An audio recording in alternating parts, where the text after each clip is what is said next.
Assalamualaikum warahmatullahi wabarakatuh. Salam sejahtera untuk kita semuanya. Gimana kabarmu?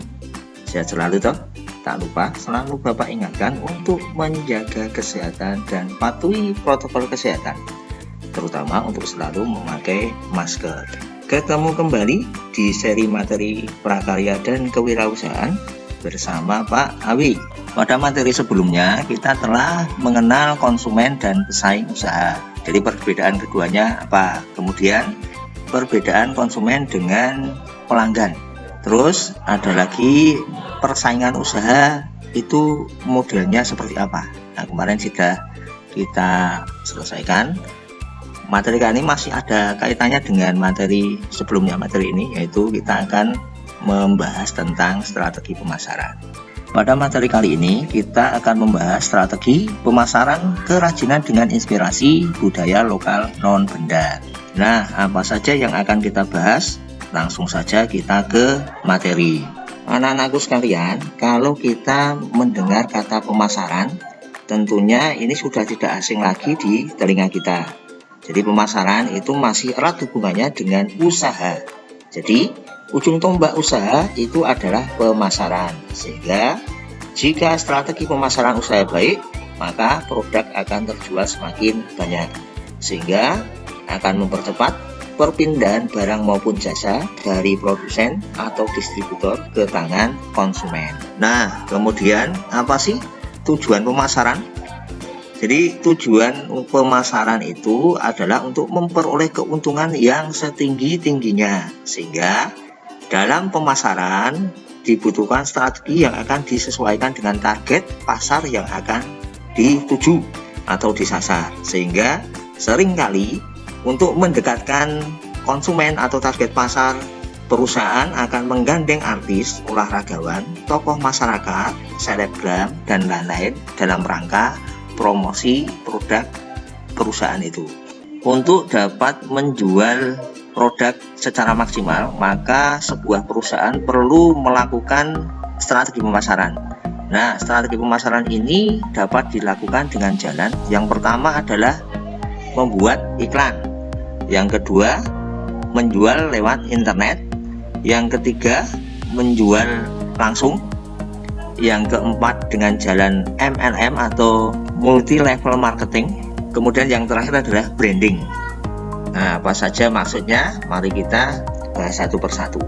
Yang pertama adalah iklan, di mana perusahaan akan melakukan promosi tentang produknya tentu saja dengan melalui iklan produk.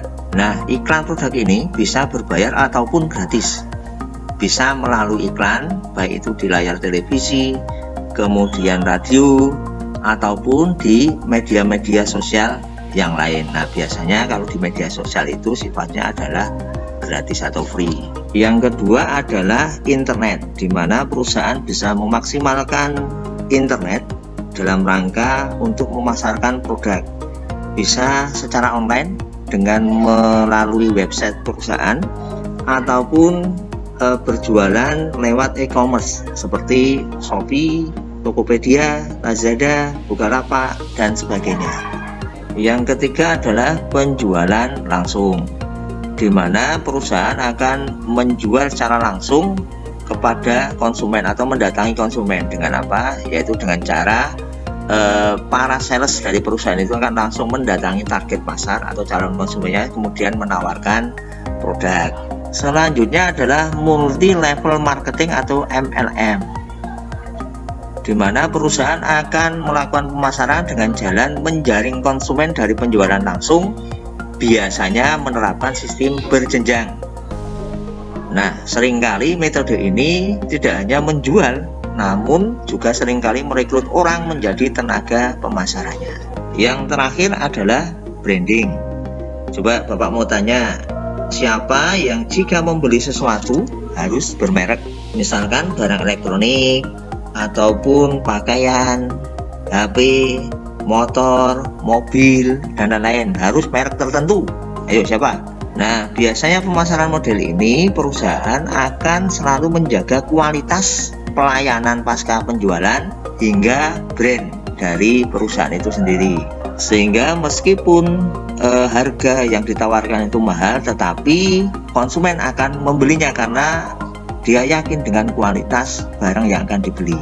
Ada beberapa fungsi pemasaran. Yang pertama adalah meningkatkan penjualan, ini pasti. Kemudian yang kedua adalah pengenalan produk. Yang ketiga adalah riset. Yang keempat adalah kepuasan pelanggan. Dan yang kelima adalah kompetisi. Fungsi pemasaran yang pertama adalah peningkatan penjualan. Hampir sama dengan tujuan pemasaran, yaitu perusahaan akan meningkatkan jumlah laba yang diperoleh. Karena dengan semakin banyak produk yang terjual, maka secara otomatis keuntungan perusahaan akan semakin tinggi. Yang kedua adalah pengenalan produk.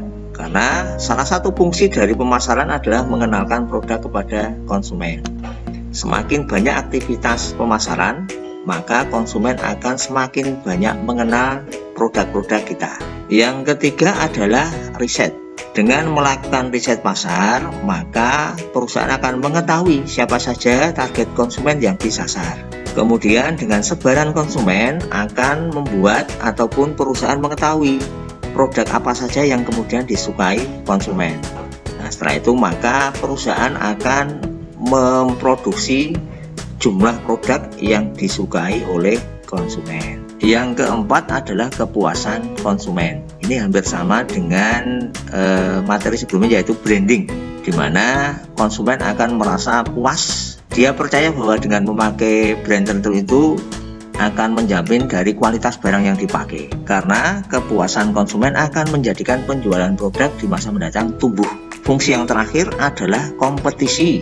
Untuk memenangkan kompetisi, maka perusahaan harus melakukan strategi pemasaran yang baik dengan menonjolkan keunggulannya dibandingkan dengan produk pesaingnya.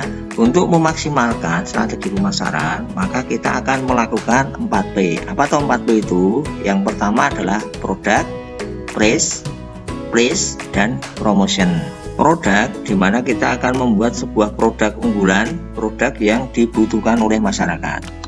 Tentunya ini butuh sebuah riset untuk memperoleh barang yang diperlukan untuk masyarakat. Yang kedua tentunya adalah price atau harga. Harga yang kita tetapkan harus memperhatikan tentang biaya per unit, biaya pemasaran, dan biaya distribusi. Tentunya diharapkan dengan harganya tidak terlalu murah dan juga tidak terlalu mahal, sehingga rata-rata inilah yang kemudian bisa menarik daya beli konsumen. Place atau lokasi usaha sebaiknya juga mencari lokasi usaha yang strategis, juga didukung oleh tata letak. Tentunya akan seiring sejalan dengan pemasaran-pemasaran di marketplace. Yang terakhir adalah promotion atau promosi usaha. Tentunya di pembahasan di atas juga disebutkan bahwa untuk lebih dikenal oleh masyarakat, maka kita harus sering melakukan promosi produk. Bagaimana bisa produk kita ini dikenal oleh konsumen jika kita tidak melakukan promosi? Tugas hari ini coba Anda jelaskan secara singkat saja, seberapa pentingkah fungsi pemasaran bagi perusahaan atau produk kerajinan? Nah, silahkan nanti jawabannya langsung ditulis di kolom komentar. Demikian materi kita kali ini. Terima kasih sudah mengikuti pembelajaran dengan baik. Jangan lupa untuk selalu share, like, comment, dan subscribe channel YouTube ini. Bapak akhiri, wassalamualaikum warahmatullahi wabarakatuh.